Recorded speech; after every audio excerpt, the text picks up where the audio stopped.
tal, jovencitos? Muy buenos días. Del segundo año de secundaria, quien les habla es la profesora Sheila Monca del área de Historia del Perú y del mundo. Muy bien, chicos, el día de hoy vamos a hablar del siguiente tema correspondiente a la resistencia andina. ¿Qué entendemos por la resistencia andina? Bueno, fueron elementos donde se perduraron luchas en contra del ejército español, que ya estaba iniciando con la explotación del pueblo indígena de diferentes maneras, y que por ende los pobladores indígenas ya empezaron a mostrar disconformidad en lo referente a las estrategias implantadas por los soldados españoles en contra de ellos. Muy bien, entonces tengamos en cuenta que la resistencia andina se va a replegar por tres movimientos principales y se van a dividir por tres fases, como van a ser la resistencia quiteña, la resistencia cusqueña y la resistencia ideológica. Muy bien, chicos, entonces vamos a empezar con la resistencia quiteña y por ende vamos a poner algunos factores que van a propiciar este hecho. ¿Por qué se da primero esta resistencia? Primero, la rápida caída del Tahuantinsuyo ante la falta del líder, y este caso con la muerte de Atahualpa. Los españoles estaban resolviendo la búsqueda de otro nuevo inca para poder reordenar la sociedad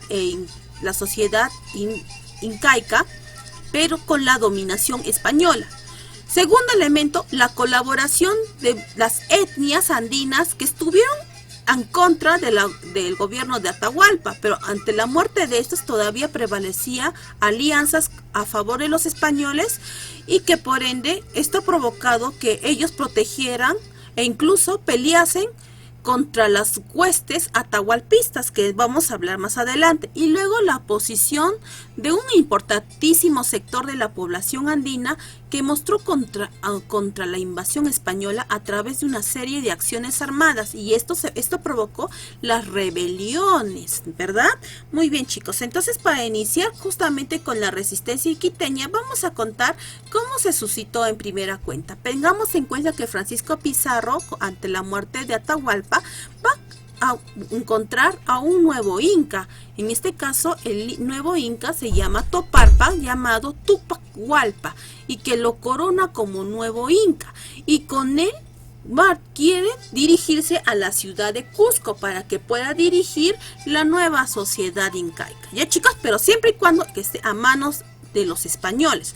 Y también en ese momento cae prisionero el general atahualpista Calcuchímac, y por ende, corazoncitos, Calcuchímac era uno de los elementos de rebelión que tenía mayor poderío entre la resistencia indígena, y por eso lo capturan y deciden llevarlo hacia la ciudad de Cusco en agosto de 1533. Tengamos en cuenta que en el camino, en el trayecto donde se estaban dirigiendo, se van a enfrentar a los ataques de las tropas atahualpistas, que van a estar lideradas por los generales quiteños Rumiñahui y Apoquiquis, y estos van a emprender el ataque Rumiñahui en la zona del norte, en la zona de la selva, donde finalmente va a ser sofocada esta rebelión, gracias a que los españoles van a tener el factor de la protección de las etnias, y estas van a atacar a las tropas de Rumiñahui, y él se va a esconder justamente en la zona de la selva,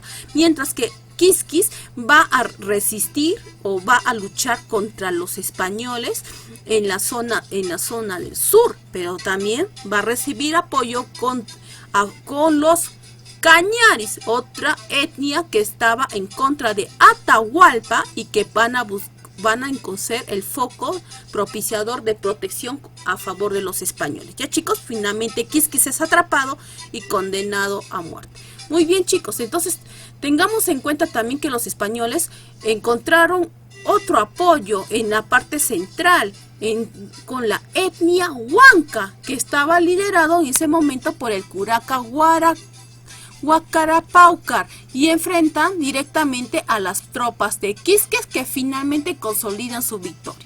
Muy bien, chicos, mientras estaba dando estos hechos, y esto se aconteció, chicos, en la ciudad de Jauja, ¿qué estaba haciendo Calcuchímac? Estaba planeando de una u otra manera liberarse y escapar de ahí para emprender otra rebelión, pero no sin antes quería hacer otro hecho, otra estrategia. ¿Qué quería hacer? Que la población indígena pudiese tener más desaprobación de lo normal. ¿Y de qué manera? Matando al inca que estaba a su cargo. Y por ende, Toparpa muere envenenado a manos del general Calcuchímac. Y esto provocó que los españoles estén preocupados, porque si ha muerto Toparpa, los indígenas van a pensar que ellos habían asesinado. Entonces Francisco Pizarro rápidamente se reúne con otro descendiente directo de Atahualpa, en este caso del medio hermano de Manco Inca, el medio hermano de Huáscar y Atahualpa, que es Manco Inca, quien se compromete desde el inicio a apoyar a los españoles en el mismo lugar que su hermano Toparpa. ¿Ya, chicos? Pero ¿qué pasa, corazoncitos? Ante este hecho, los españoles se habían dado cuenta de que Calcuchímac estaba planeando hacer un entreverado de ataques contra ellos, y por ende se enteran también de que él había sido el principal responsable de la muerte de Toparpa. Entonces, por castigo, lo deciden quemar vivo, luego de descubrirse de que él había envenenado a Toparpa. Ya, chicos, entonces lo queman en vivo hasta llegar a la ciudad de Cusco en esas terribles condiciones. Entonces, chicos, los españoles llegan a la ciudad de Cusco el 15 de noviembre de 1533 y hacen su ingreso a esta ciudad. Y aquí acontece uno de los hechos más terribles, porque no solamente se dirigen hacia a los recintos principales de la ciudad de Cusco, sino empiezan a saquear, quemar la ciudad, a buscar riquezas y sobre todo a matar a muchos pobladores que se oponían ante este hecho. Fue totalmente terrible y ocasionó miles de muertes. Y esto fue uno de los atrocinios que la historia lo condena a cargo de Francisco Pizarro. ¿Ya, chicos? Entonces acá se suscita la siguiente resistencia, la resistencia cusqueña, y está conformado por un sector de la élite indígena cusqueña que va a estar encabezada por Manco Inca, que al inicio había sido aliado de los españoles, pero posteriormente se dio cuenta que era un títere más de los españoles. O sea que él daba las órdenes, pero finalmente no lo obedecían porque tenía que pasar ante la autoridad española, y decide sublevarse contra los invasores en el año de 1536. Tengamos en cuenta, chicos, que Manco Inca fue coronado como nuevo soberano por Pizarro en 1533 y por ende al inicio se mostró como aliado de los españoles. Ya, chicos, entonces Manco Inca llega a lograr escapar de la ciudad de Cusco, así es que en 1536 estalla la rebelión armada andina más importante del siglo XVI contra los españoles. ¿Y dónde se dirige Manco Inca? Se dirige hacia la ciudad de Vilcabamba. Desde ahí se dirige a realizar las siguientes fases de rebelión. La primera fase, que se suscita en el año 1536 a 1537, toma la ciudad de Lima y la ciudad de Cusco. Tengamos en cuenta que en esta ofensiva van a tener la lideresa justamente de otros soldados que van a estar aliados de Manco Inca, como fue el soldado Cahuide y Villacum. Muy bien, corazoncitos. Y posteriormente esta resistencia se reduce. ¿Por qué? Porque no tiene ya la mayor cantidad de fuerza, y también porque las tropas enemigas de los atahualpistas, o sea, los aliados de los españoles, deciden atacar contra Manco Inca. Muy bien, entonces la primera fase en sí ha sido un fracaso, corazoncitos, y la segunda fase, que se suscita en el año 1537 a 1538, y de la cual reorganiza sus fuerzas Manco Inca, reinicia las hostilidades a pocos meses después de la derrota de Sacsayhuamán. Lamentablemente, chicos, que lo que había complicado, que en ese momento estaba llegando Diego de Almagro, procedente de Chile, después de un terrible fracaso por llegar desde la ciudad de Chile, y que algunos soldados se habían replegado contra el ataque a Manco Inca, ¿ya, corazones? Y que por ende él se dirige a la ciudad de Vilcabamba, donde finalmente encuentra a disidentes almagristas para poderles dar protección, y por cosas del destino termina siendo asesinado por uno de ellos, por un almagrista llamado Gómez Pérez en el año de 1545. Y acá culminamos con la muerte de Manco Inca. ¿Ya, corazones? Y a la muerte de este le sucede su hermano Sayri Tupac, perdón, su hijo Sayri Tupac. Esto se da justamente entre el año 1550. ¿Ya, chicos? Ahora, tengamos en cuenta que Sayri Tupac se encontraba en la ciudad de Vilcabamba y hubieron gestiones para que este inca pudiese dirigirse a la ciudad de Lima y someterse a la corona española. Entonces, ¿quién inició este hecho de reorganizar de la llegada de Sayri Tupac? Fue el virrey Andrés Hurtado de Mendoza, que va a emprender las gestiones para conseguir la salida de Sayri Tupac de su refugio, y formó una comisión integrada por Juan de Betanzos, el mestizo Juan Sierra, Juan Bautista Muñoz, que fue el corregidor de Cusco en ese entonces, y el dominico Fray Melchor de los Reyes. Pero este hecho ha sido satisfactorio, porque finalmente él decide salir de Vilcabamba y dirigirse a la ciudad de Lima. Muy bien, donde se bautiza llamándose Diego Sayri Tupac y renuncia al título de soberano de Vilcabamba. A cambio de este hecho, porque ya se había sometido y se había convertido en súbdito de la corona española, él recibe la encomienda del Valle de Yucay en el Cusco de 1557. Pero ¿quién no lo había visto correctamente con buenos avisos? Los nobles de la ciudad de Vilcabamba, por la cual él muere envenenado y probablemente por la traición que había cometido por querer ser súbdito español. ¿Ya, chicos? Muy bien. A la muerte de los nobles declaran como nuevo inca a Titu Cusi Yupanqui, que de la cual reinicia las hostilidades contra los españoles, de la cual forma la táctica de guerra de guerrillas. ¿Por qué? Porque esto se dio justamente a favor de las tropas enemigas de los españoles, y se da por medio de los ataques a blancos españoles que se van a registrar desde la ciudad de Quito, que está por el norte, hasta la ciudad de Tucumán por el sur, incluyendo la Sierra de Lima. ¿Esto le pareció peligroso a los españoles? Sí, chicos. Pero contradictoriamente, Titu Cusi Yupanqui acepta firmar el llamado Tratado Paz de Acobamba. ¿Y de qué se trata la Paz de Acobamba? Él autoriza el ingreso de misioneros mercedarios a la ciudad de Vilcabamba para evangelizar a su propia población. Ya, corazones, tengamos en cuenta también que Titu Cusi Yupanqui es considerado como el primer cronista inca, y que por ende escribe la crónica Relación de los hechos del Inca Manco Inca. Lamentablemente, Titu Cusi Yupanqui muere en 1570, víctima de la fiebre amarilla, y quien le sucede su cargo fue su hermano Tupac Amaru I. Voy a aclarar. Ya, chicos, entonces es proclamado como nuevo inca justamente cuando el gobierno virreinal estuvo en manos del virrey Francisco de Toledo, y de la cual invita al inca para que rindiese vasallaje al rey, pero de la cual Tupac Amaru decide no hacerlo, y por ende invita a sus allegados a que se subleven y puedan derrotar a los españoles. Finalmente, al momento de que se den diversos tipos de luchas, Tupac Amaru pierde las batallas y por ende es capturado y conducido al Cusco. Y por hacer este tipo de hechos que van en contra de la administración española, es condenado a muerte y finalmente decapitado por traición a la patria.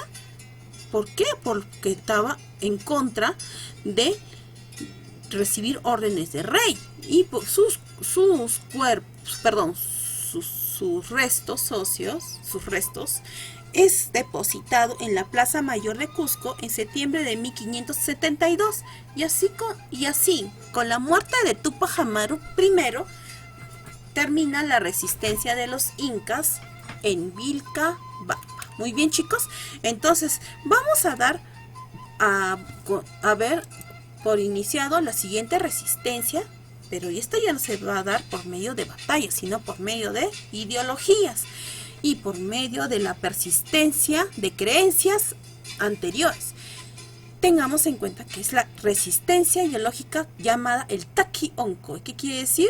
Que es el cántico indígena, y este movimiento surge en el sur andino que se ubica justamente en la ciudad de Ayacucho hacia la segunda mitad del siglo XVI, en tiempos del gobernador Lope García de Castro, y por quien va a estar liderado por el indígena llamado Juan Chogne, quien se inspira en un mito de los orígenes de los incas que se proyecta hacia el futuro, y donde él prevalece que van a llegar un héroe indígena que se va a convertir en el libertador de la población andina. ¿Cuál es la característica del movimiento Taqi-Onkoi?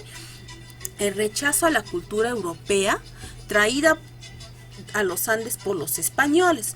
Luego, el elemento de rechazo va a ser por medio de la religión cristiana, que va a rechazar automáticamente cualquier tipo de creencia cristiana, los nombres españoles que no está de acuerdo que se deben colocar a los pobladores indígenas, los alimentos, los vestidos, el idioma de los invasores, que van a contraponer el rechazo de estos, la derrota y la expulsión de los españoles a través de la invocación de sus ancestros. Ya chicos, lamentablemente este movimiento va a ser un fracaso. ¿Por qué? Porque los que van a estar dentro de este movimiento van a colaborar en delatarlos ante las autoridades eclesiásticas españolas. Tengamos en cuenta, chicos, que los españoles, quienes tomaban de una manera u otra la fuerza de someterlos a la evangelización eran los sacerdotes.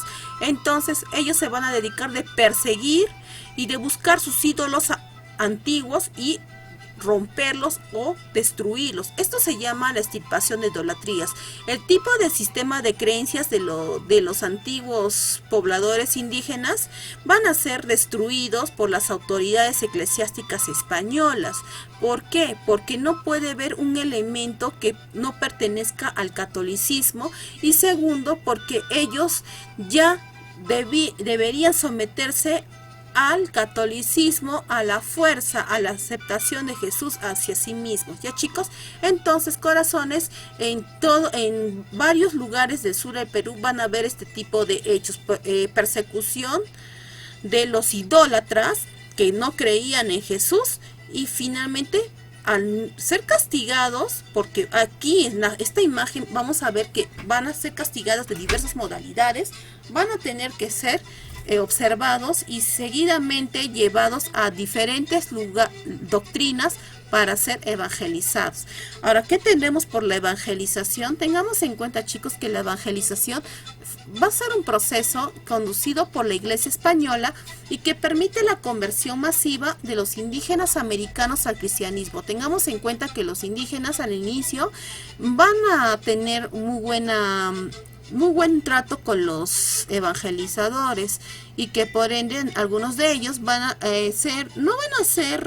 rechazar la religión, al contrario, la van a recibir, pero hay algunos que no van a pasar esta situación. Ya chicos, incluso en las zonas remotas, algunos de ellos fueron martirizados. ¿Qué quiere decir? Dados a muerte por los aborígenes, y esta es una de las imágenes que aconteció en la vida real. Algunos de ellos fueron ajusticiados cruelmente por los indígenas porque no querían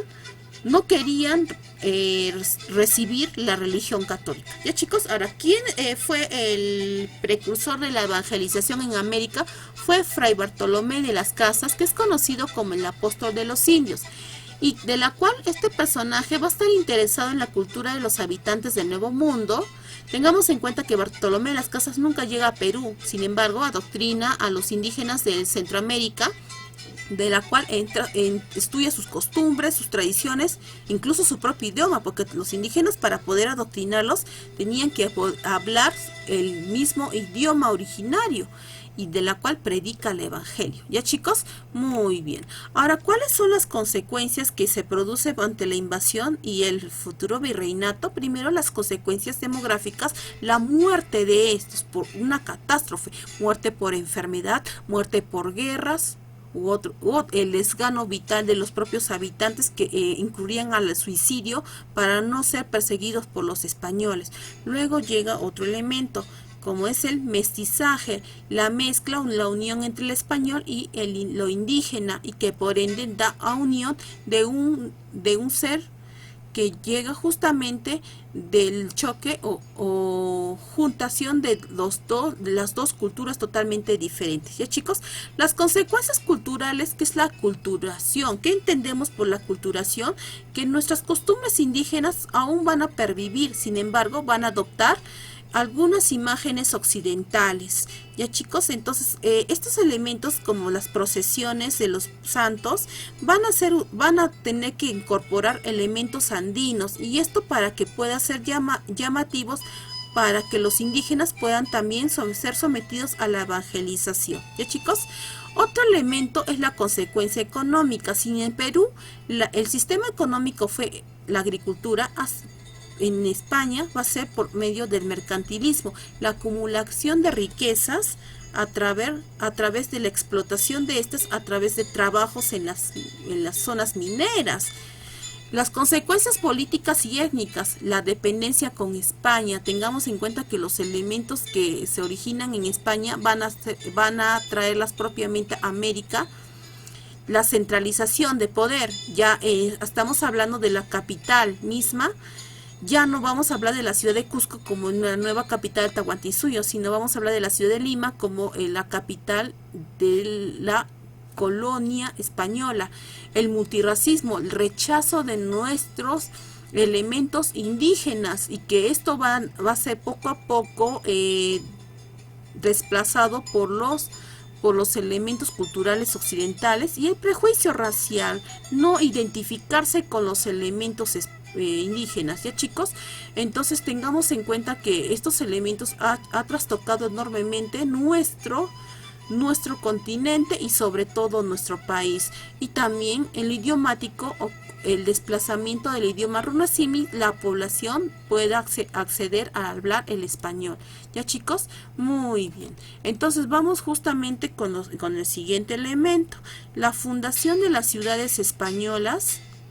Y aquí vamos a hablar de las primeras ciudades, como va a ser la primera ciudad, la ciudad española de San Miguel de Piura, el 15 de agosto de 1532. ¿Ya, chicos? Luego, la segunda ciudad es la ciudad de Cusco, que se fundó el 23 de marzo de 1534. La tercera ciudad se forma la primera capital del virreinato del Perú. Estoy hablando de primera capital, no primera ciudad. ¿Ya, chicos? Que es la ciudad de Jauja, que es la primera capital. La cuarta ciudad, la ciudad de Jauja, ya no se vuelve capital por problemas de altitud y se traslada hacia la ciudad de Lima y se funda el 18 de enero de 1535. Luego, en la quinta ciudad es la ciudad de Trujillo, el 5 de marzo de 1535, en homenaje a la patria de Francisco Pizarro. La sexta ciudad es la ciudad de Chachapoyas, que es fundada por el capitán Alonso de Alvarado el 5 de septiembre de 1538. Posteriormente, la séptima ciudad es la ciudad San Juan de la Frontera de Huamanga, que actualmente pertenece a Ayacucho, el 9 de enero de 1539 por Francisco Pizarro.